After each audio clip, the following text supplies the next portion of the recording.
Good afternoon, everybody. So we are now again back in October Sky, and today we're going to be reading chapter 22, We Do the Math.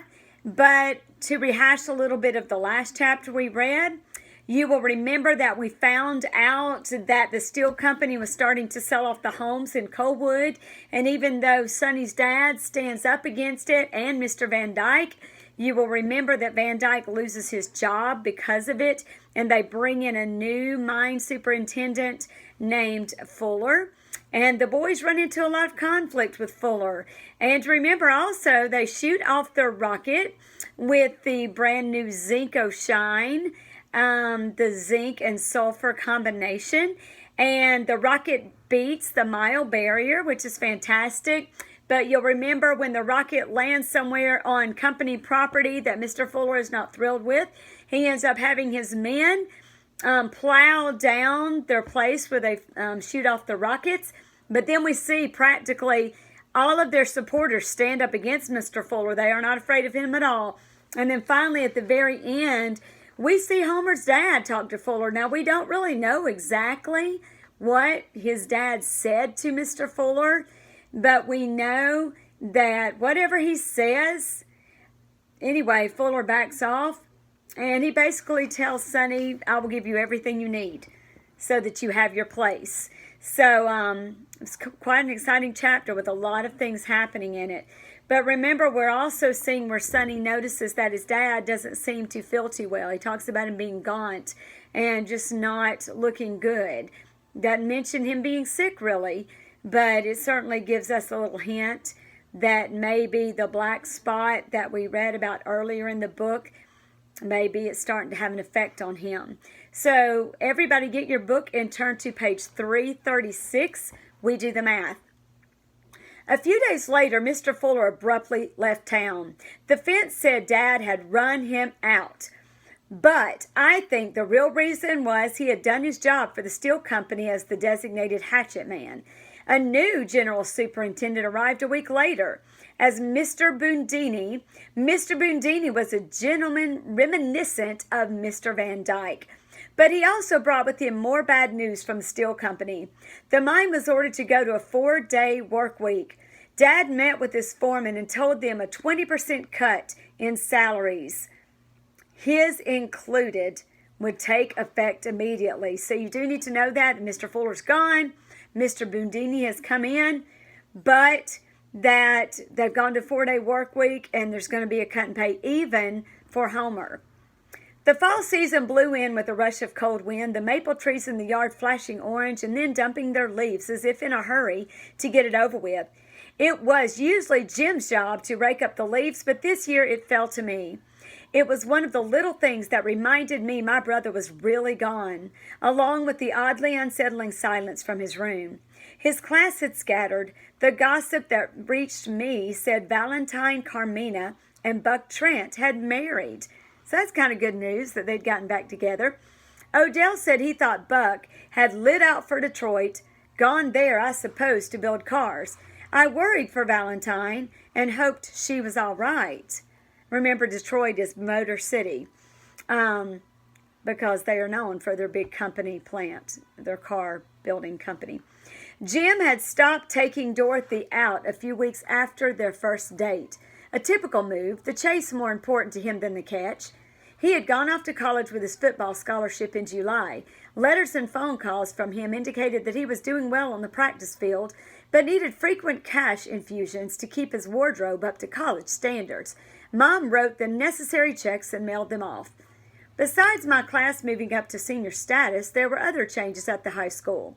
Big Creek was off football suspension, but Coach Gaynor had left for a big school upstate. Big Creek was no longer a powerhouse. The football team lost 3 out of its first 4 games. That's kind of sad when schools have that problem. They're on the top and then they just kind of go downhill. Dorothy was a majorette in the band, strutting up and down the field in front during our halftime shows. She looked exceptionally fine. Although I hated myself when I did it, I couldn't help but sneak furtive peeks at her every chance I got. She kept trying to catch my eye during band practice or in class, but I refused to give her the satisfaction of looking back. When she cornered me in the hall one morning and started to tell me how sorry she was about Jim, how she just didn't know how I felt, I looked right through her. Then, after she was gone, I looked after her like a lost puppy. I missed her. I admitted it to myself, if to no one else, especially her. With Jim gone, I had access to the Buick on Saturday nights, and Roy Lee and I raced all the way from Colwood to the dugout. After we got over the mountain, we never had a chance in his old rattletrap. With 2 4-barrel carburetors, I could get the Buick up to 100 miles an hour on Little Daytona. I gloried in the recklessness it took to reach that velocity. It felt so good. The big car snorting and the steering wheel shimmying and the bushes and trees on both sides turning into green blurs. After the dance, Roy Lee tried a couple of times to beat me to the drive-in in English. He was better on the curves than me, never hitting his brakes, but as soon as we got on any kind of straightaway, I had him. After a while, he stopped racing with me. I just wanted to have some fun, Sonny, he said, but you act like you're trying to prove something. I figured I was just a better driver than him, and he couldn't take it.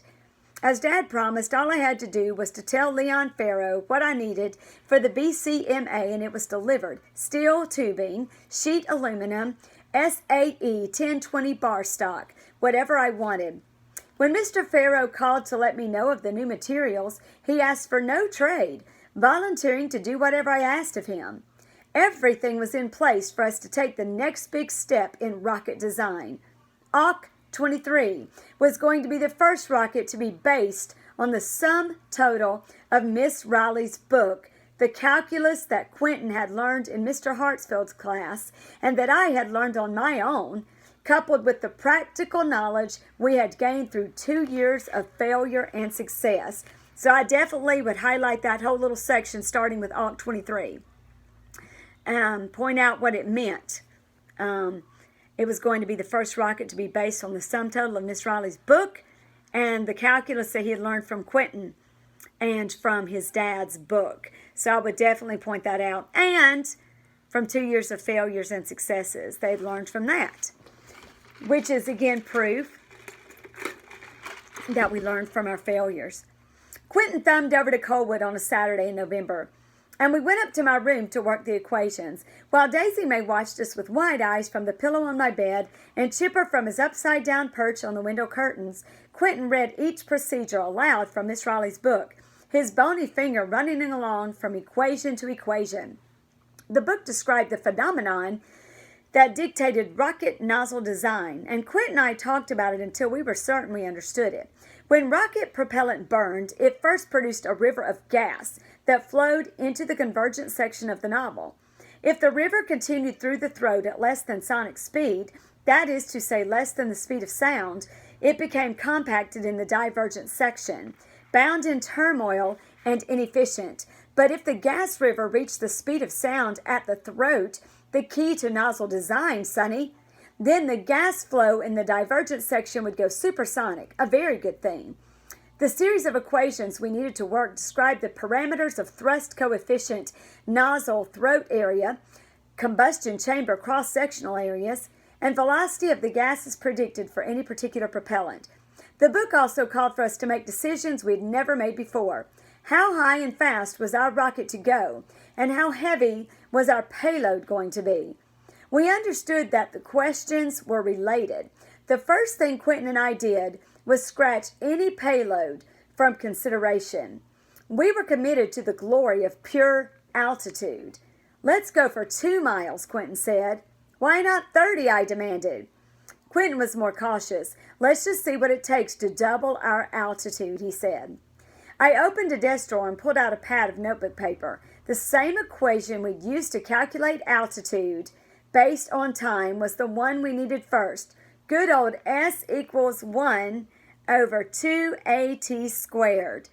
I did the calculations assuming our rocket reached maximum velocity immediately upon launch and rounding off the altitude to 10,000 feet.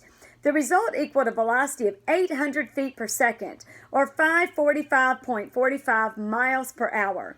When I recalculated, I came up with the same result. This was far more than 5 times faster than the Buick could do on Little Daytona. and I found it difficult to imagine one of our rockets could really go that fast. I shoved the notebook away and threw down my pencil. This can't be right. I was disgusted. I couldn't even do the first simple equation. Quentin took a quick look and pushed the notebook back to me. It is exactly correct. Keep going. Don't lose your nerve. We're at page 340. I haven't lost my nerve, I snapped, but I had. The next step was to do the equations for the design of the de Laval nozzle, and privately I quaked at the thought of attempting them. There were dozens of them, intricate, enmeshed, one building on the other, one wrong, all wrong. You had the calculus class, Quentin. You worked them. No, he said adamantly. Miss Riley gave you the book. You know calculus as well as I do. Quit stalling. My confidence was gone. Doing those equations was like running a 4-minute mile. Something possibly only for someone far greater than I. Quentin leaned forward and shook his finger at me. Listen, old man, if you don't work these equations, what will be the point of all we've done? We might end up building a good rocket that'll fly just fine, and all the grown-ups and teachers will brag on us. Who knows? We might even be able to bluff our way past the judges at the science fair. But you'll know, and I'll know, all the boys will know, what could have been done if you hadn't lost your nerve. We could have built a great rocket. What's your definition of a great rocket? I asked. He crossed his arms and jutted out his chin. One that does precisely what it's designed to do. I would just mark that a great rocket, Quentin says, is one that does precisely what it's designed to do. It doesn't matter if it only flies 200 feet. If that's what it's designed to do, and that's what it does, it will be a great rocket. He pointed at the book. We want our rocket to go to an altitude of precisely 2 miles. The equations to make that happen are in that book. Do them. I looked at the tiny letters and signs in the equations. These were the same equations used by Wernher von Braun and seemed intimate, secretive, his domain. The first equation I needed to do was the one that defined the thrust coefficient. Quentin reached across me and tapped it impatiently. Are we going to sit here all night? We're at the top of 341. And guys, I like it. Quentin could have just said, never mind, Sonny, I'll do it. I can do it quicker than you. But I like the fact that Quentin is pushing him. In a way, in a big way, Quentin made Sonny what he became. He was one of the ones that gave him confidence when Sonny didn't have confidence in himself. All right, I'll do it, I growled. Quentin sat back and laughed. The sheets of notebook paper slowly began to fill with my scrawled calculations. For 2 hours I worked, interrupted only by my mother bringing Quentin and incidentally me some milk and cookies. I got out a straight edge, a protractor, and a compass, and carefully drew the nozzle and the casement to the dimensions I had calculated. Well, here's something, I announced when I was done. I felt achy, my arm muscles and fingers sore from my precise drawings. Quentin replaced me at my desk. He put his head down and went line by line through my pages of calculations. After an hour of it, he threw the notebook across the room. You rounded off the powers, he accused. Your drawings are worthless. I forgot how to do it when they're fractions, I said defensively. You use logarithms, you twit. How could you forget that? Exasperated at my stupidity, I looked up at the ceiling and moaned. Logarithms? I was so tired I just wanted to lay my head down and go to sleep. Get back to work, Quentin snarled. I could have slugged him, but I sighed instead, got out the differential equations book with the log tables in them, and went back through all the equations. Daisy May got off the bed and crawled up in my lap. She nuzzled my arm and then curled up, occasionally reaching out a paw and touching my chest to let me know she was there. Quentin fell asleep and was soon snoring. After the math, I did the drawings again. Mom had given up calling us to supper. Quentin rose from the bed, stretching and yawning, and again perused my work. Then he carefully stacked the notebook pages, squared them off, patted them, and looked at me out of the tops of his eyes in that significant way he had. Prodigious work, Sonny. You think so? I said it quietly, but I wanted to shout it to the... I'm sorry, let me say this again. You think so? I said it quietly, but I wanted to shout to the sky my relief. I think this was going to be a great rocket. Let's show it to Mom, I said. Dad was at the mine, and anyway, I didn't figure he'd care to see what we'd done. Quentin and I carried the sheath of papers and drawings to her. She was sitting at the kitchen table, sipping coffee and looking over the new Sears Roebuck catalog. She put it aside to look at our work. While she did so, Quentin's stomach growled audibly. "What now, boys?" she said, after giving each page a careful inspection. "We're going to build a great rocket, Miss Hickam," Quentin told her. "Before you do that, how about some supper?" she asked him. "Pork chops, brown beans, corn on the cob, and biscuits sound good to you?" "Yes, ma'am." Mom said it was too late for Quentin to hitch home, so he again spent the night with us. I think she just wanted him around. While I watched television, the two of them sat at the kitchen table talking about this and that. Later, I camped out as always on the couch. Dad came in late and went straight upstairs to bed. I resisted the urge to show him my work. The following Monday, I carried my calculations to Mr. Hartsfield. "For a boy who couldn't do simple algebra," he said, after carefully studying the pages, apparently never going to forget my original mathematical sins, "I must tell you I'm impressed. Now I ask you, what will you do with this? Blow yourself up?" So you need to make a point that Sonny did figure out the mathematical equations they needed, that Mr. Hartsfield is actually proud of him, and most importantly, Sonny's proud of himself, and that's a good thing to know. "No, sir," I said. He smiled a facial expression I didn't know he had. "I believe you." That's one of the first nice things that Mr. Hartsfield has said to him. I carried the design to Miss Riley, looking for even more approval. I found her in her classroom at lunch grading papers. It seemed to me she had come back to school in the fall looking pale and thin. Her eyes, always bright, seemed to be strangely shadowed. Still, she seemed to be having a wonderful time our senior year teaching us physics, using her tiny salary to buy things to demonstrate her lesson of the day. Boyle's Law, a balloon. Archimedes' principle, flat iron and wooden toy boat.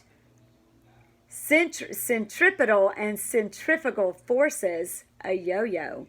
The class soaked up everything she had to teach. She looked over my work and praised it. I glowed. "Have you thought about the science fair?" "We're going for it." She pulled a tissue from a box on her desk and blew her nose. "Excuse me." She tucked her wool scarf closer to her neck. "Are you okay, Miss Riley?" I asked, worried for her. "Just a cold." "I always get them this time of year. Come on, let's show Mr. Turner what you've done." Miss Riley escorted me to the principal's office, and I spread the drawings and equations out on his desk. "An impressive pipe bomb, to be sure," he mused. "I heard you assaulted a softball field in Colwood a few weeks back. Were there any casualties?" "No, sir. Well, apart from old Mr. Carson stepping in the hole we had to dig to get it out. He was wandering around in the dark for some reason and sprained his ankle. In the queer mass of human destiny, the determining factor has always been luck," Mr. Turner observed, raising one eyebrow to Miss Riley. "Yes, sir," I said, back in confusion. "The McDowell County Science Fair is in March. Miss Riley believes you should be allowed to represent the school with your devices. The county judges, none of whom believes this school capable of turning out anything but football players, will question you rigorously on your project. They will suspect that you are merely standing in front of a project that your teachers or your parents have actually built. Are you prepared to answer tough questions?" "Yes, sir." "All right, then. Let's give you an oral exam. What makes a rocket fly?" "Newton's third law. For every action, there is an equal and opposite reaction." He stabbed the drawing of the nozzle. "And this peculiar shape, what's it for?" "This is a de Laval nozzle. It's designed to convert slow-moving, high-pressure gases into a steam of low-pressure, high-velocity gases. If the gases reach sonic velocity at the throat, they will go supersonic in the diverging part of the nozzle, producing maximum thrust." "You see," Miss Riley said, grinning. "You taught him all this, Frida?" "No, sir. He taught it to himself." Mr. Turner drummed his fingers on the polished surface of his desk and studied my calculations, slowly turning the pages. The principal of Welch High School, a tedious man, keeps wanting to make a wager on the science fair. Says he needs the money. It's your decision, Frida. You want this young man to enter? Make sure he gets his entry form completed in time. Yes, sir. So, guys, make note that Mr. Turner is actually suggesting, we can tell he must be impressed with what Sonny's done or he wouldn't be suggesting this. So mark in your book in that second paragraph, the McDowell County Science Fair is in March. He's saying that he's got a wager going on with the principal of Welch High School as to who can win that science fair. So I think he actually feels now that Sonny is ready and can do it. So they're going to do it. As we walked back to our classroom, students thronged the hall, the metallic ringing of lockers opening and closing as they gathered their books for the first class after lunch. Dorothy passed us, walking with Sandy Whitt, the head cheerleader. Sandy gave us a cheerful grin and wave. Dorothy nodded. I very pointedly said hello, only to Sandy. After we climbed the steps to the third floor, Miss Riley stopped and leaned tiredly against the wall. I don't know where my energy is these days, she said, waving away my concern when I reached out to help her. She felt her neck, adjusted her scarf, and then smiled at me with a faint sadness. By the way, if you see Jake, remember Jake Mosby, tell him I said hello, and he still owes me that ride to Bluefield. Jake had been called back to Ohio during the summer. He had left his telescope on the roof for us boys to use, but I wasn't certain he was coming back to Colwood. I told her I'd keep an eye out for his Corvette at the clubhouse, and that seemed to be enough for her. We went back to her room. She seemed grateful to sit down. Make a note of that they're noticing that Miss Riley is getting weak. When I turned in the drawings based on my scientific calculations to Mr. Farrow, he studied them, asked a few questions, and then called in Mr. Caton to do the work. I rode my bike down to the shop every day after school to inspect how he was doing and sweep up the tailings at the machines, anything to assist. To speed things up, Mr. Caton farmed some of the work out to other machinists. I would have tried my hand on the lathes and shapers, but the machinists were having none of that. This work required too much precision for my clumsy teenage hands. The black phone often rang. We're at the top of 346. The black phone often rang for me in the evening, usually Mr. Caton working unpaid overtime on the nozzle. The nozzle was tricky, with its two internal angles that had to meet precisely to form the throat diameter. I'd specified. Mom came into the foyer as I bantered with him and shook her head. The acorn doesn't fall far from the oak, does it now? When the intricate de Laval nozzle was ready, Mr. Caton proudly displayed his work. You think Werner von Braun could use me down at Cape Canaveral? I thought he could, but I told Mr. Caton I hoped he wasn't going to leave. And lose the chance to work for you for nothing? He laughed, and I noticed for the first time he had a gold tooth. We chose Thanksgiving weekend for the big test of our new design. Loading the Zinco-Shine was a labor-intensive process, no more than 3 inches of propellant, compressed at a time in the casement, a drying time of 4 hours required for each segment. With an inner length of 45 inches, that meant 60 hours of loading across a week. That's a lot of loading. Before I left for school in the morning, I compressed 3 inches and then another 3 when I came in from school, and another before I went to bed. The basement smelled like moonshine, and not a little of its vapor spread through the house. If you come over, Mom told the neighbors, don't start the rumor I'm running a liquor joint. I used up almost all of my zinc dust loading the AUK 23. Getting more was a problem. The BCMA treasury was bare. Still, I wasn't terribly worried about it. I just had this belief that whenever I needed anything to build my rockets, somehow it was going to be there, provided by the Lord or whatever foolish angels had taken on the BCMA as a project. Odell said he'd think about a way to get us some money. I said I hoped it would be something better than digging up cast iron pipes. On the day before Thanksgiving, Dad solemnly waited for each shift at the portal to call out the names of more men to be cut off. A dozen families were moving out of town, leaving more empty houses to stare vacantly when I rode past them on my bike. Colwood was unsettled even spiritually. The church had opened anew, this time firmly in the hands of Methodists from north of the Mason-Dixon line. A dangerous combination, my mother said. The new preacher, a wheedling little man who talked through his nose, twittered from the pulpit about the evils of corporate greed and men who did the devil's bidding. Pookie Suggs, who hadn't been to church in 20 years, said this preacher had it right and gathered a group of men around him to announce a wildcat strike. It lasted one shift, the men creeping to work the next day after Mr. Dubonnet told them to get their butts back down in the mine. But Pookie had gotten a whiff of power and was now muttering dissent on the big store steps. Dubonnet and Hickam are in it together, he declared, passing out his moonshine and fruit jars to the other men. We got to start looking out for ourselves. So you remember Pookie Suggs from earlier in the book. And he's never let them live down the fact that, remember, he had to go to work early as a kid because of his dad. And he's been bitter ever since. Mom roasted a turkey for the holiday, but Dad ate little of it. Still obviously upset from having to cut off his men. It was just the three of us around the kitchen table. Jim was home from college, but he had a new girlfriend over in Berwind and had taken the Buick and sped off almost as soon as he deposited his laundry in the basement. He had made first string on the freshman team, but even that didn't seem to cheer Dad up much. He pretended to watch football on television for a little while after dinner and then put on his coat and walked up to the mine. Mom went out on the porch, staying there sewing and reading magazines with Daisy May on her lap, Dandy at her feet and Chipper on her shoulder until Dad returned near midnight.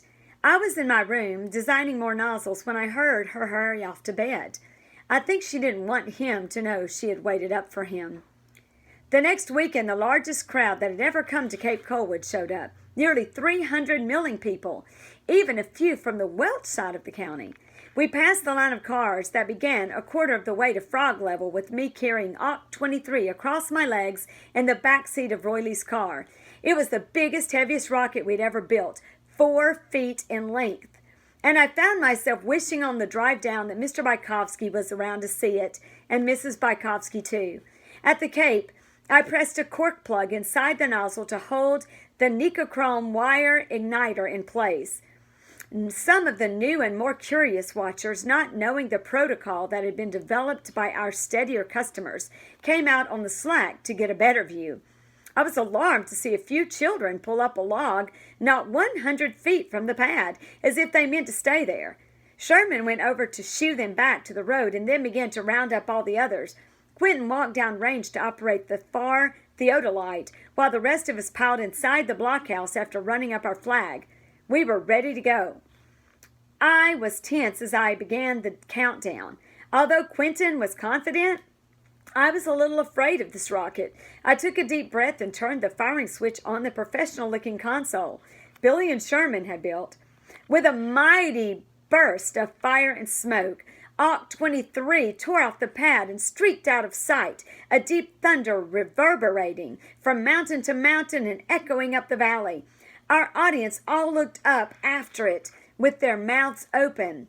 So did we boys.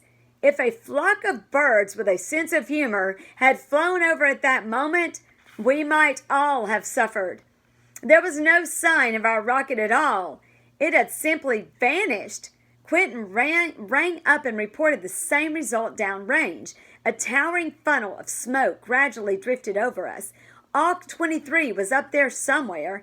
What if it came down on the crowd or on us? What if it went uprange and landed on Colwood again? I see it, Billy yelped. Good old sharp-eyed Billy. Where? There! It was just a dot, but it grew and it was downrange, although veering toward Rocket Mountain. It hit the top of a big tree, which shivered from the impact as if to let us know it had caught our rocket. That's personification, by the way. Saying the tree, acting as if it knew, let us know that it caught our rocket. So I would underline that whole entire line and mark that as personification. 42 seconds, Royley cried breathlessly as we ran. 7,056 feet. Mark that, guys. This is Oct 23. You need to know 3 things. that it was the first 4-foot rocket they built, the largest ever, and that it flew 7,056 feet, guys. Remember, the last one was what? A mile? Okay. Both Quentin and I called out at about the same moment, both of us capable now of working out the calculation in our heads. It was our highest rocket yet, but it wasn't what my nozzle design had predicted. What happened? I worried as we pounded down the slack. According to the equations, it should have gone 3,000 feet higher. Don't know, Quentin puffed. Have to look at the rocket. Billy led us up the mountain, weaving through the trees and bursting through a line of thick rhododendron into a green glade beneath a ridge. Auk 23 was buried there, up to its fins in soft, wet loam. Odell looked around and held up his hand. "Stop, boys," he ordered. "Don't trample this place." We pulled up short. Why? He dropped to his knees beside a big oak and dug carefully with his shovel, pulling up a gnarly root. "You know what this is?" When we all shrugged, he smiled. "Money!" "Not another crazy scheme," Roy Lee groaned. "No, this one's for real. It's ginseng. This glade's full of it. I've never seen so much." "What the heck's ginseng?" Roy Lee asked. "Indian medicine. People over in Japan and places like that think it cures everything." "How much is it worth?" "Well," he said as he dug up another root, "I don't think we're going to have to worry about zinc dust money for a while." I had vaguely heard of the stuff being dug around the county, but had never actually seen any of it before. I looked at the dirty ginseng specimen Odell handed me, thinking of God and whatever angels he had assigned to the BCMA. "The Lord preserves the simple," was Mom's response when I mentioned this to her.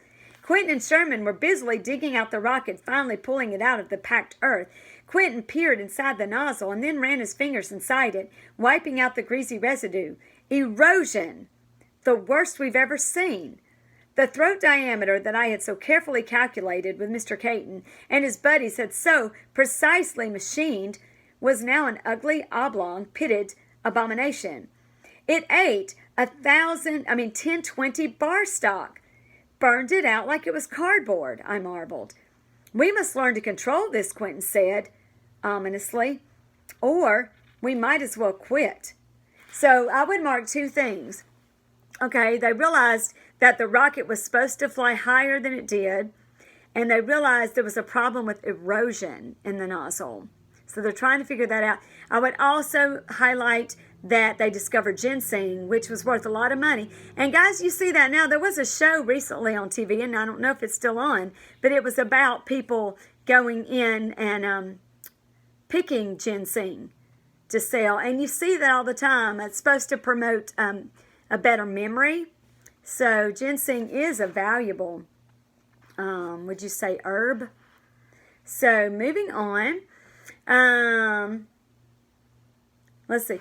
Roy Lee contemplated our sad faces. "Are you two crazy? This rocket just flew almost 1.5 miles into the sky. It used to be all our rockets did was lay down and fart." I poked the tail of the rocket at him. "Just look," I said, my voice tinged with bitterness. "Erosion." He reached across the rocket, tapped the side of my head. "There's erosion, all right."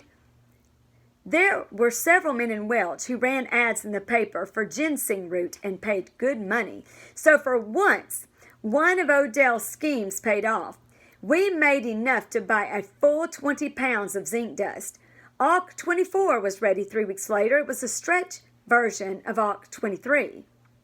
With a foot of length tacked on to see what difference it would make in altitude. Actually, I had added only 6 inches of Zincoshine. The top half foot was filled with a mix of 2/3 sulfur and 1/3 zinc, tests demonstrating that it produced a slow-burning oily smoke. We hoped it would help with tracking, but it also meant we'd introduced a half-pound payload. That would reduce altitude. We tackled the erosion problem, too. Mr. Caton inspected the damaged nozzle and suggested a curved throat. It would be more difficult to machine and would require hand polishing, but he was willing to tackle it if I agreed. The theory behind his idea was that the sharp throat I'd designed made for a hot spot along its thin edge.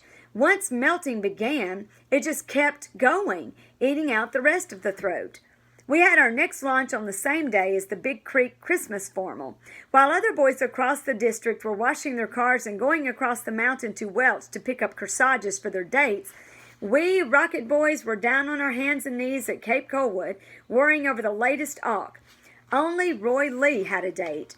The rest of us were going stag.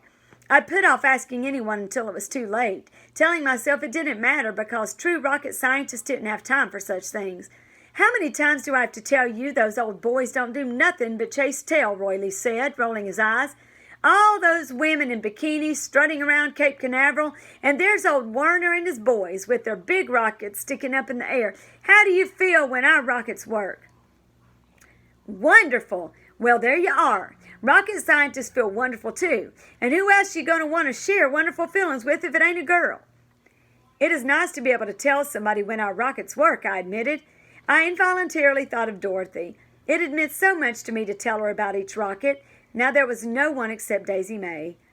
If you'd got yourself a date for tonight, you can impress the heck out of her about this rocket. She wouldn't be able to get out of her panties fast enough. Roy Lee, you are so full of it. Maybe so, he said, grinning. But I get my share. There was a cold wind coming down the valley. We ran up our launch flag on the blockhouse and tilted our launch rod accordingly.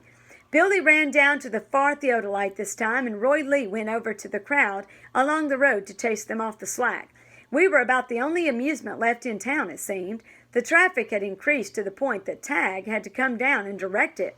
Roy Lee's date for the formal was there, having come across the mountain to be properly impressed. She was one of the majorettes, a shapely, happy girl.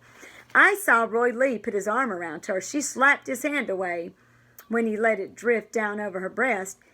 We went through our countdown, and I turned the firing switch. There was a puff of smoke at the rocket's base, but nothing else happened. I checked the connections in the blockhouse and tried again. Nothing. I ran a base wire across the battery terminals and got a rewarding spark. The problem wasn't there.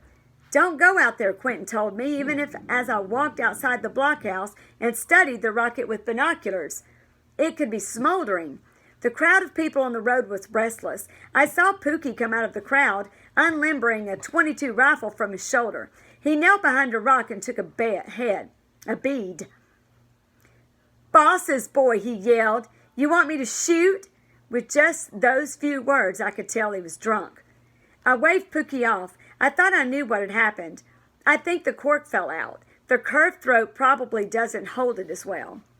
So what do we do? Odell worried, looking over at our audience, which was audibly grumbling about the delay. Other men had joined Pookie, and they didn't look entirely friendly. I wondered if they were the unemployed men he led. Pookie moved in a little closer, holding his little rifle at the ready, as if our poor old auk was going to attack him.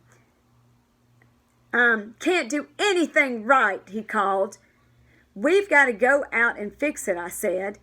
And get our butts blown up, Roy Lee asked. I don't think so. I know what we can do, Sherman said, and he did.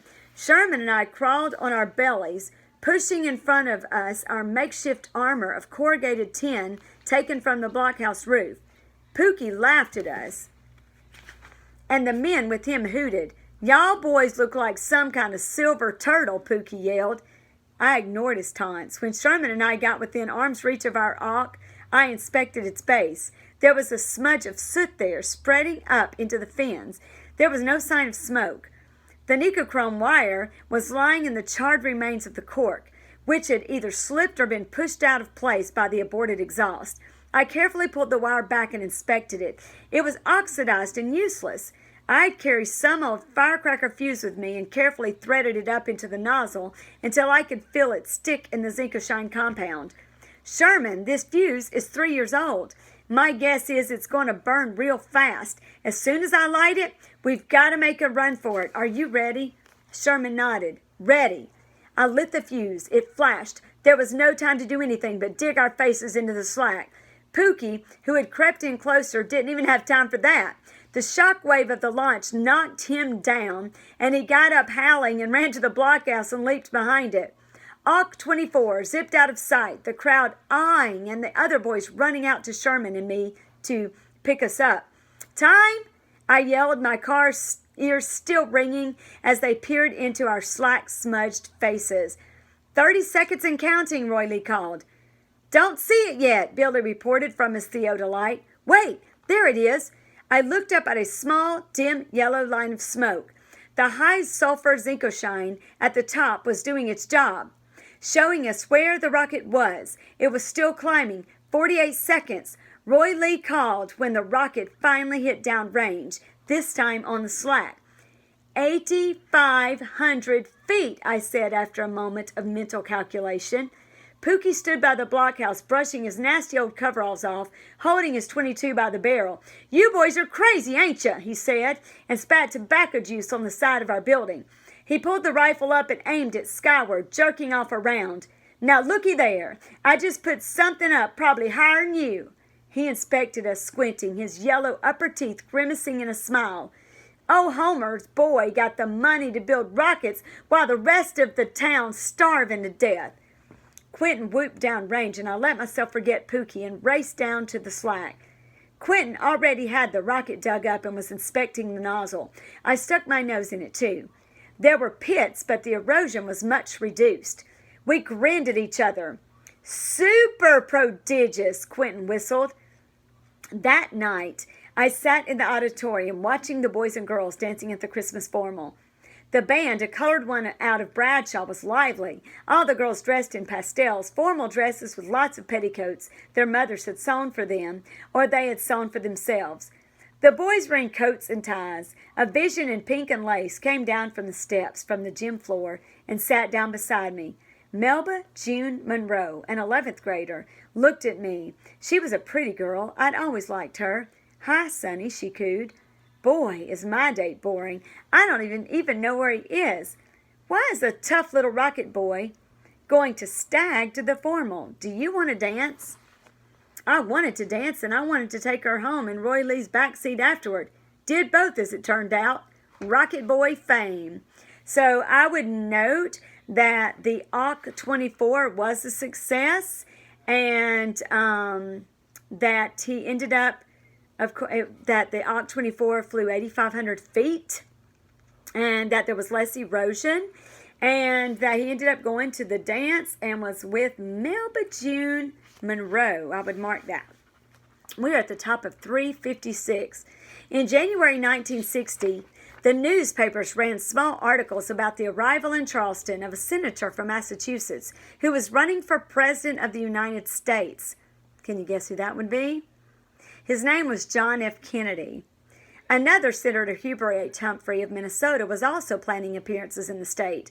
The article said the West Virginia primary was going to be a battleground between the two men for the presidency. The photographs of Kennedy showed a man with a boyish grin and a pile of hair, and I thought he looked more than a little out of place standing in a crowd of West Virginians, even the polished crowd up in Charleston.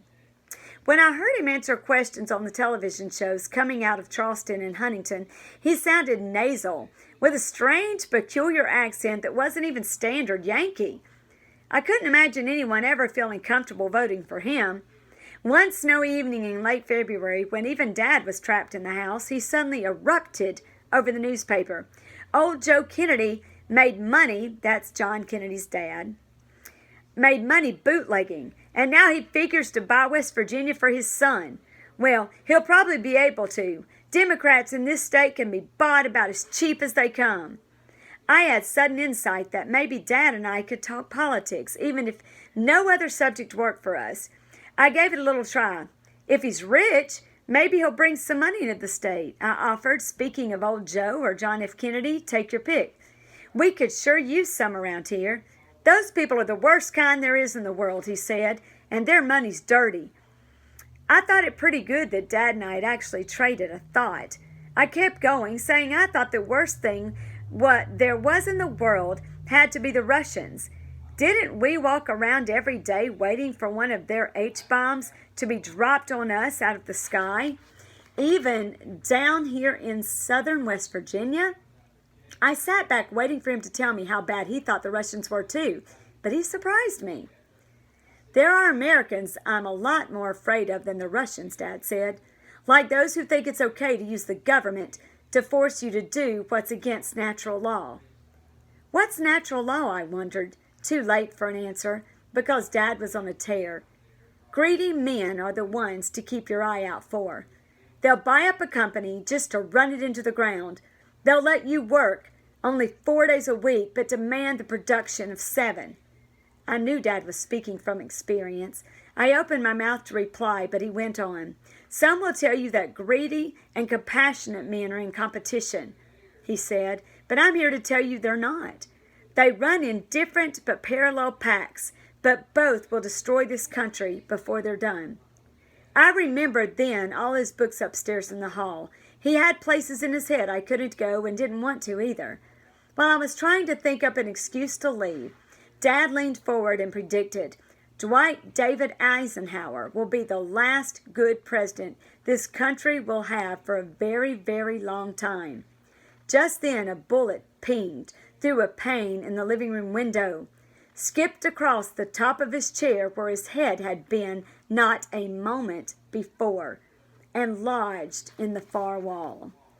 So I would make a note of that John F. Kennedy is coming into town. Let's see, and I would also make a note that someone shot a bullet into their house through the window, and it didn't hit him. But who did that? Would we think it might be Pookie? Who do we think did it? So that is the end of chapter 22. We have 3 more chapters to go in this book. And so we will see him go to the science fair. We'll see what all happens with that. So good book. A lot of good things happening. So you have a good day, and we'll see you next time.